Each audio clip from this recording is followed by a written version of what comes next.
नमस्कार, D5 channel Hindi देख रहे दर्शकों का मैं वंदना स्वागत करती हूं। आज हमारे साथ एक बार फिर से जुड़ी हैं आचार्य कोमल गोयल जी, जो कि एस्ट्रोलॉजर हैं, न्यूमरोलॉजिस्ट हैं। आचार्य कोमल गोयल जी, आपका बहुत बहुत स्वागत है हमारे इस प्रोग्राम में।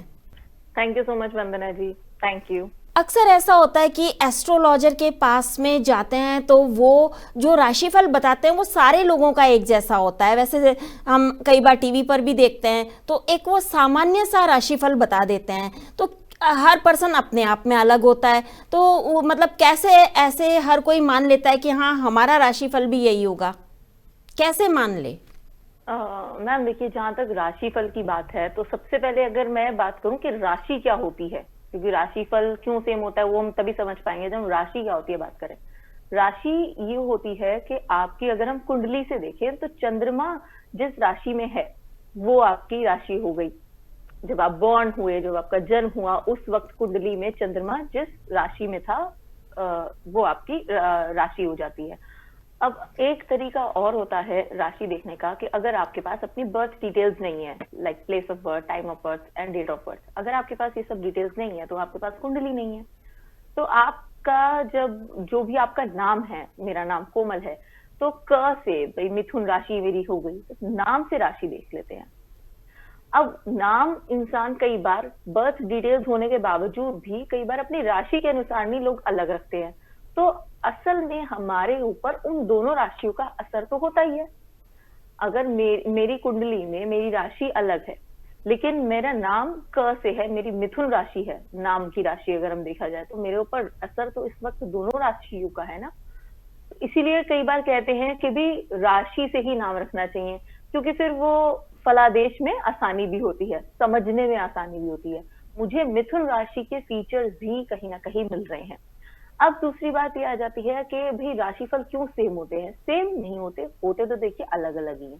लेकिन क्या होता है कई बार बताने के तरीके में जब हम मान लीजिए हम देखते हैं, आप कह रहे हैं टीवी पे हम राशिफल देखते हैं, तो टीवी पे जब कोई ज्योतिषाचार्य या कोई भी एस्ट्रोलॉजर जब राशिफल एक्सप्लेन कर रहे हैं तो वो सबसे पहले शॉर्ट में जल्दी जल्दी कुछ अच्छी अच्छी चीजें ही बताएंगे, ताकि आप कोई भी है जो हमारे व्यूअर्स हैं वो पॉजिटिविटी के साथ अपनी लाइफ में आगे बढ़े। ना कि हमारा ये पर्पस है कि वो उनको डिप्रेस करना, राइट। अगर आपके साथ उस पर्टिकुलर राशि में कुछ ऐसी नेगेटिव बातें होनी है जिसका हमें अंदाजा है, जिसका हमें डर है, संदेह है, तो वो भी एक बताने का तरीका होता है, सलीके से बताई जाती है वो चीजें। क्योंकि जरूरी नहीं है कि वृषभ राशि, फॉर एग्जाम्पल वृषभ राशि के 100 लोग वो वीडियो देख रहे हैं और उसमें हमें एक्सीडेंट का डर है और एस्ट्रोलॉजर ने टीवी पे बताया कि वृषभ राशि वाले सावधान रहें, हो सकता है कि कोई दुर्घटना घट सकती है। तो 100 लोग जो वृषभ राशि वाले देख रहे हैं, जरूरी नहीं है 100 लोगों के साथ ही एक्सीडेंट होगा। अब ये उनकी अपनी जो वो जन्म के साथ कुंडली जो योग लेके पैदा हुए हैं उस पर डिपेंड करता है कि ये चीजें क्या होंगी, कब होंगी। दूसरी बात यह, किसी के साथ मैं मान लीजिए किसी के साथ कार में जा रही हूँ, तो जो मेरे साथ गाड़ी में बैठा है वो यात्रा के दौरान हम दोनों का भाग्य एक दूसरे के साथ है, हम डेस्टिनी शेयर कर रहे हैं। डेस्टिनी हम हमेशा शेयर करते हैं। घर में हम 10 लोग रह रहे हैं तो हम सबको, अगर एक के साथ कुछ अच्छा होगा, एक को जॉब मिलेगी तो मिठाई लेके तो वो सब लोगों के लिए आएगा ना। तो कुछ अच्छा जो होता है, खुशी भी सभी लोग शेयर करते हैं, और कुछ बुरा होता है तो उसके साथ दुख भी सब लोग शेयर करते हैं। डेस्टिनीज हम हमेशा शेयर कर रहे होते हैं। तो हो सकता है कि मैं जिसके साथ यात्रा कर रही हूँ उसके योग अच्छे हैं और हम दोनों का एक्सीडेंट तो हुआ लेकिन हम बच गए, कोई बहुत ज्यादा हानि, कोई बहुत ज्यादा इंजरी हमें नहीं हुई। ये चीजें होती हैं, डिपेंड करती हैं बहुत सारी रियल लाइफ सिचुएशंस पे। जब भी हम एस्ट्रोलॉजर के पास में जाते हैं तो कई लोग कहते हैं अरे उसने आपकी पर्सनालिटी देख करके बताया होगा, तो इसमें कितनी सच्चाई है? देखिए मैम, कुंडली अगर हम बात करें, बर्थ चार्ट और मैं खुद, हम दोनों एक दूसरे को प्रूफ कर ही रहे हैं। मेरे बर्थ चार्ट में आपको वो चीजें मिलेंगी ही मिलेंगी मेरी नेचर की, जो मेरी नेचर असल में है। अगर आप मेरे साथ रहते हैं तो आप मेरी नेचर काफी हद तक जानते होंगे, जितना शायद मैं खुद नहीं जानती, क्योंकि मैं खुद अपने आप को तो अच्छे तरीके से ही प्रेजेंट करूंगी। मैं यही सोचूं हाँ भाई मैं अच्छी ही हूँ, लेकिन दूसरा इंसान एक न्यूट्रली, एक मतलब बिना किसी भेदभाव की नजर से मुझे देख रहा है और वो जानता है कि मेरे अंदर अच्छाइयां ये हैं और बुराइयां ये हैं। ठीक है। और अगर आप मेरी कुंडली देखें तो आपको उसमें भी मेरी अच्छाइयाँ और बुराइयाँ दिखेंगी, बिल्कुल दिखेंगी, क्योंकि जो बुरे योग हैं वो कुछ-कुछ मेरी जो नेचर में कुछ बुराइयाँ हैं वो भी मुझे दे रहे हैं। तो ये चीज़ें एक दूसरे को वाइस वर्सा तो हर तरह से प्रूफ करेंगी ही करेंगी। और मेरी पसंद, नापसंद भी उसी तरह से बनेगी जो मैं चीज़ें लेके पैदा हुई हूँ, जो मैं गुण लेकर पैदा हुई हूँ। जो मेरी बॉडी की फिजिक, मतलब जो मेरी फिजिक है, जो मेरा लुक है, जो मेरी हाइट है, वो सब भी एक कुंडली से देखी जा सकती है, बिल्कुल। आज मेरे पास अगर कोई कुंडली आती है, कोई कहता है, जैसे मान लीजिए फॉर एग्जांपल कोई कहता है ये हमारे किसी रिश्तेदार की है, इनको कुछ प्रॉब्लम है। अब मैं उन रिश्तेदारों को मैंने नहीं देखा, उनको जिनकी मेरे पास कुंडली आई है, लेकिन मैं क्या करती हूँ, ये मैं अपना तरीका बता रही हूँ, मैं ये नहीं कह रही कि बाकी सब भी शायद ऐसा करते होंगे। मुझे ये रहता है कि कई लोगों के पास ना बर्थ टाइम करेक्ट नहीं होता, तो उस वजह से प्रिडिक्शंस में बहुत ज्यादा चेंजेस होते हैं, क्योंकि वो गलत प्रिडिक्शंस हो जाती है। तो मेरा तरीका ये है, चाहे किसी की भी कुंडली मेरे पास आई है, मैं पहले उनको उसके लुक और उस इंसान की नेचर के बारे में कुछ बातें बताती हूँ, ताकि थोड़ा सा वेरीफाई हो कि भी ये टाइम ऑफ बर्थ मेरे पास करेक्ट है। तो जब मैं उनको बताऊंगी कि भी ठीक है, इनके मोटे काले बाल हैं, या ये थोड़े लंबे हैं, या इनका गेहुआ रंग है, इस तरह से मैं कुछ चीजें, कुछ उनकी नेचर की, या अभी रिसेंट में उनके साथ कोई घटना घटी है, वो भी मेरे सामने उस कुंडली को देखते ही आ गई है, तो भी मैं उनको वो चीजें बताऊंगी जो मैंने खुद कंक्लूड करा है उनकी कुंडली से। तो एक तरह से एक मिलान हो जाता है, ये एक बार चेक हो जाता है, हाँ जी ये टाइम सही है। क्योंकि कई सालों से ये भी हम देख रहे हैं कि क्या होता है, लोगों के पास अपना टाइम ऑफ बर्थ सही नहीं होता। अब जैसे कोई बेबी बॉर्न हुआ तो डॉक्टर्स कई बार आइडिया से बता देते हैं 5-10 मिनट ऊपर, पर हमारे लिए वो 5-10 मिनट में कुछ प्लैनेट्स कई डिग्रीज ट्रैवल करके आगे या पीछे निकल जाते हैं। तो उसमें प्रिडिक्शंस का बहुत ज्यादा मतलब मैटर होता है, बहुत डेलिकेट ये चीजें होती हैं, इसलिए ये तरीका होता है ये बताने का। हालांकि ऐसा नहीं है कि कोई पर्सनालिटी देख के बता रहा है, पर्सनालिटी तो तभी वही बन रही है ना, जो योग या जो गुण या जो अच्छाइयां लेके वो पैदा हुए हैं। जब साइकेट्रिस्ट के पास जाते हैं तो वो भी पर्सनालिटी देख के बताता है, तो फिर क्या फर्क रह गया इन दोनों में? वो तो साइकेट्रिस्ट भी बता सकता है। नहीं मैम, जो साइकेट्रिस्ट है या कोई साइकोलॉजी का भाई डॉक्टर है, तो उनकी बात अलग है, क्योंकि वो पर्सनालिटी के ट्रेट्स को स्टडी करते हैं कि किसकी पर्सनालिटी कैसी, कितने टाइप की पर्सन, वो नॉलेज देखिए मेरे पास तो है नहीं।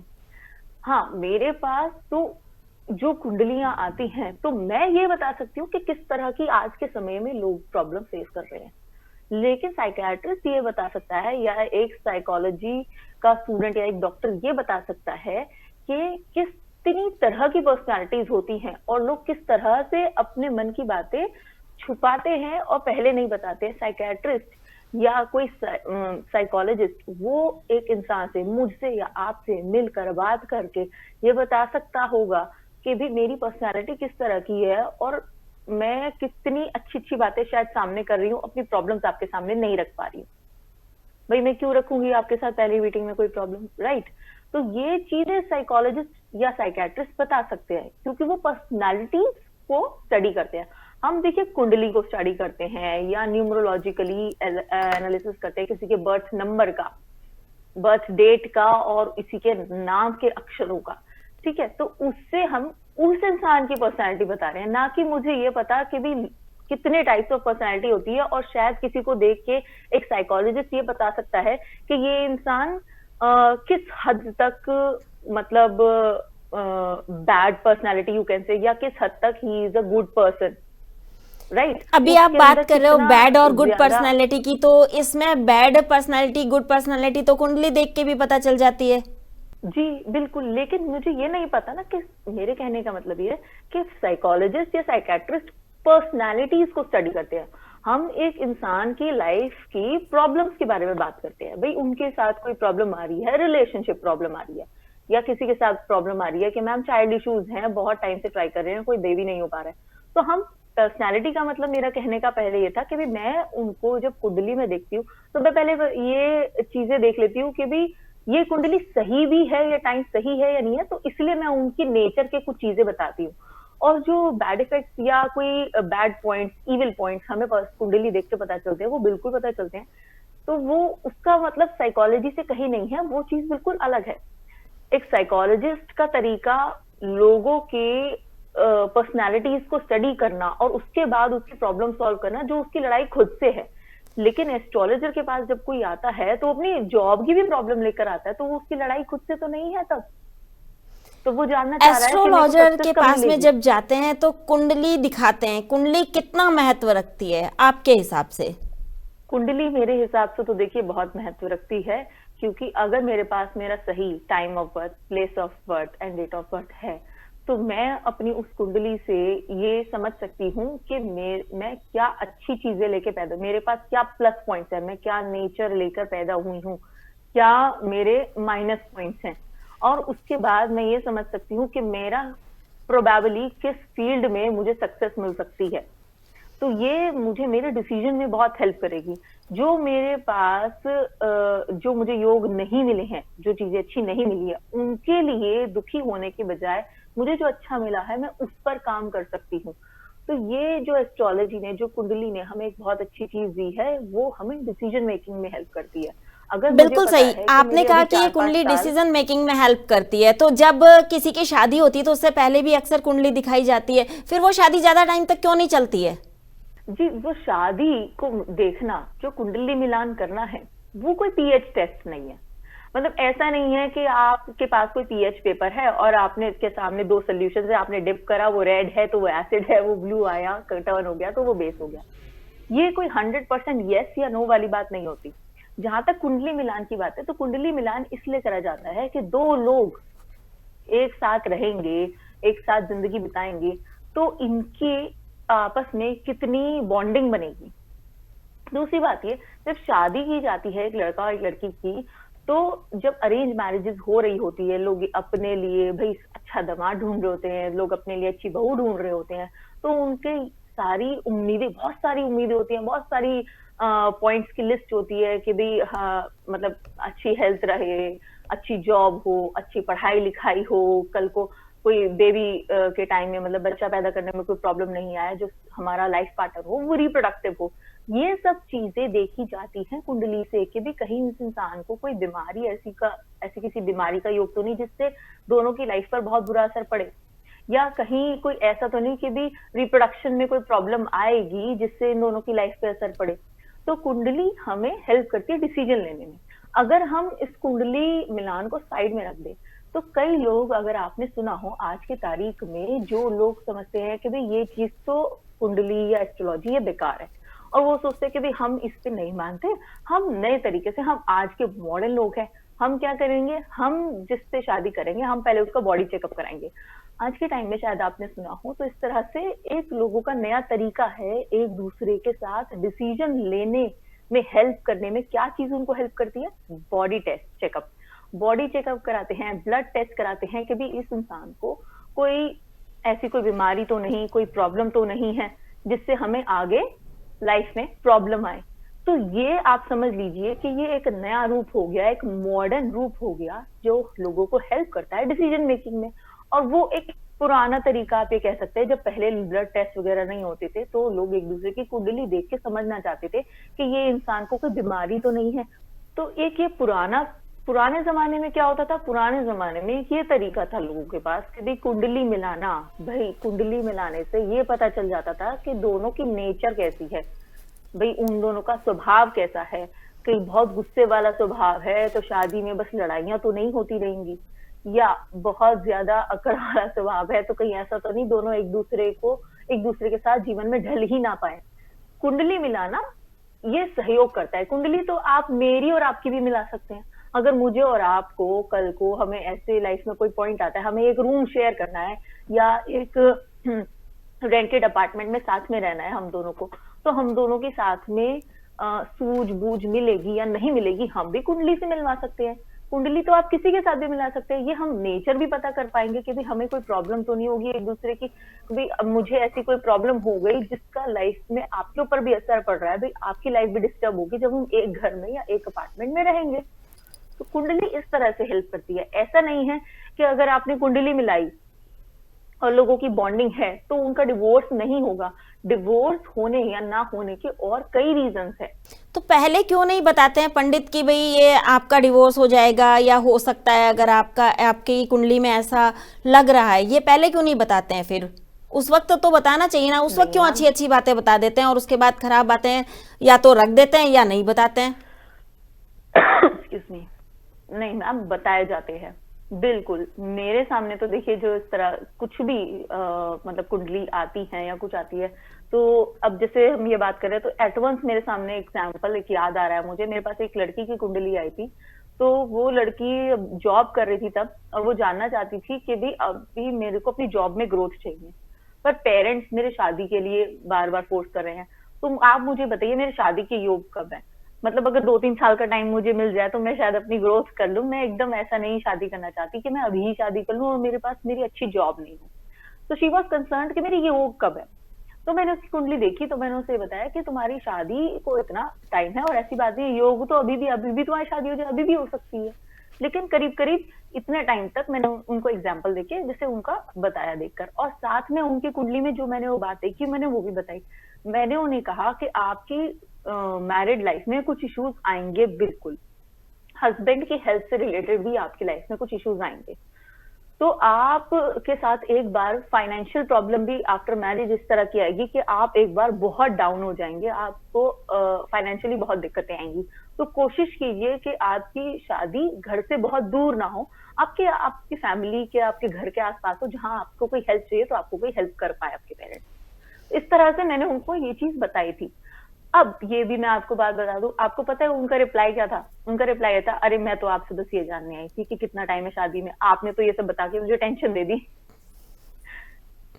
अब अक्सर ये ऐसा बताइए कि ये होता है कि मतलब लोग जानना भी चाहते होते हैं, लेकिन हमने उनको आगाह भी करा, पर मुझे नहीं पता, काफी हद तक मुझे ये नहीं पता कि वो इंसान इस चीज को कैसे लेगा। हालांकि मैं उसकी कुंडली में देख के ये समझ पा रही हूँ उसके नेचर का तरीका, उस इंसान का नेचर कैसा है, ये मैं समझ पा रही हूँ। लेकिन फिर भी वो इंसान कितना टेंशन में आ जाएगा, ये मेरी तो ड्यूटी नहीं है कि उसको टेंशन देना, तो मुझे उनको बताना भी जरूर है, but I have to clearly and very carefully choose my words. Komal ji, अक्सर ऐसा होता है कि एज देख करके लोग ज्योतिष के पास में जाते हैं। वो सोचते हैं कि ये बुजुर्ग हैं तो ये बहुत टाइम से कर रहे हैं तो बहुत अच्छा करेंगे। छोटी एज वालों के पास में ज्योतिष, जो भी ज्योतिष होते हैं उनके छोटी एज अगर होती है तो लोग कम जाते हैं, ऐसा क्यों होता है? मैम ये तो आप ये कह लीजिए परसेप्शन है, मतलब ये तो अगर लोगों का देखने का तरीका है। अब इसके लिए तो हम कुछ मतलब कैंपेनिंग नहीं कर सकते कि भी सोच बदलो या कुछ भी है। ये लोगों का अपना देखने का तरीका है। लोग यही समझते हैं कि भी जो कोई उम्र में बड़ा है तो ये शायद बहुत सालों से कर रहा है, इतना बस आंखों आंखों में लोग मतलब बॉडी देख के या लुक्स देख के लोग अपने आप समझने की कोशिश करते हैं। पर अब इसके लिए मेरे पास तो खैर कोई तरीका नहीं है, लेकिन ये समझना बहुत जरूरी है कि भी एक इंसान प्रैक्टिस में कितने साल से है। मैं भी जब कई सालों पहले जब क्लासेस अटेंड करनी मैंने शुरू करी थी तो मैं वहां पे यंगेस्ट थी। मेरे अलावा वहां पे बहुत सारे ऐसे लोग थे जो एटलीस्ट 40 या 50 प्लस तो थे ही, 40 प्लस तो मिनिमम थे और 50 से ज्यादा ही लोग वहां थे। तो उन लोगों का भी देखो, जब मैं उनसे बातचीत करती थी तो मेरे को यही समझ आता था कि वो लोग चाह रहे थे कि भी इस एस्ट्रोलॉजी को अपना रिटायरमेंट प्लान लेकर लोग चलते थे। उनका ये व्यू था कि भी अभी तो जो भी जॉब है या बिजनेस है चल रहा है, कल को जब जॉब से रिटायरमेंट हो जाएगी तो ये जब मैं दुकान पे नहीं जा पाऊंगा, जब मैं ऑफिस नहीं जा पाऊंगा, तब मैं एस्ट्रोलॉजी से मेरे को थोड़ी कमाई में हेल्प हो जाएगी, मेरी रोजी रोटी में हेल्प हो जाएगी, ये मेरा रिटायरमेंट प्लान है। तो क्या ये यही तो सीख तो क्या देखो यही तो इंसान वजह कभी भी नहीं है सकता कि, है। है ना, एस्ट्रोलॉजी को आधे से ज्यादा लोग फ्रॉड मानते हैं? मैम ये तो मैं नहीं बता सकती। जहां तक कि फ्रॉड की बात है तो गलत काम तो देखिए हर फील्ड में भी हो रहे हैं, अच्छे काम भी हर फील्ड में हो रहे हैं। अब ये तो लोग तो कह रहे हैं ये कलयुग चल रहा है, तो ये तो हर जगह है इश्यूज। किसी भी आप फील्ड की बात कर लें, आप अगर किसी छोटी सी राशन की दुकान पे जाके भी कोई सामान ला रहे हैं तो आपको लगेगा अरे नहीं ये तो डुप्लीकेट कंपनी है, मैं किसी और दुकान से लूं तो वहां से मुझे वो चीज डुप्लीकेट कंपनी की नहीं मिलेगी। दवाइयों में भी ऐसा हो रहा है कि कंपनी का ऐसा होता है कि भी डुप्लीकेट सामान भी मिलता है और ओरिजिनल कंपनीज का भी अलग से मिलता है। हर कंपनीज अपने पैकिंग पर, चाहे पता नहीं अलग अलग प्रोडक्ट्स की पैकिंग पर अपनी एक सील अलग लगाती हैं और लोगों को अवेयर करते हैं अपने कैंपेन्स के जरिए कि अगर आपको इस तरह की सील मिले तो ही आप लेना, क्योंकि वही हमारा प्रोडक्ट है, अदरवाइज मत लीजिए, मत उसको एक्सेप्ट कीजिए। तो ये चीज तो देखिए हर फील्ड में हो रही है। खाली एस्ट्रोलॉजी में फ्रॉड क्यों है और क्या है, तो उसके रीजन कई हो सकते हैं, और मतलब उतने रीजंस का तो शायद हमें अभी ज्ञान भी नहीं है। कोमल जी, ये सारे सवाल हमारे दर्शकों के थे जो हमने आपसे पूछे। आपने सभी का बखूबी जवाब दिया। आपका बहुत बहुत धन्यवाद।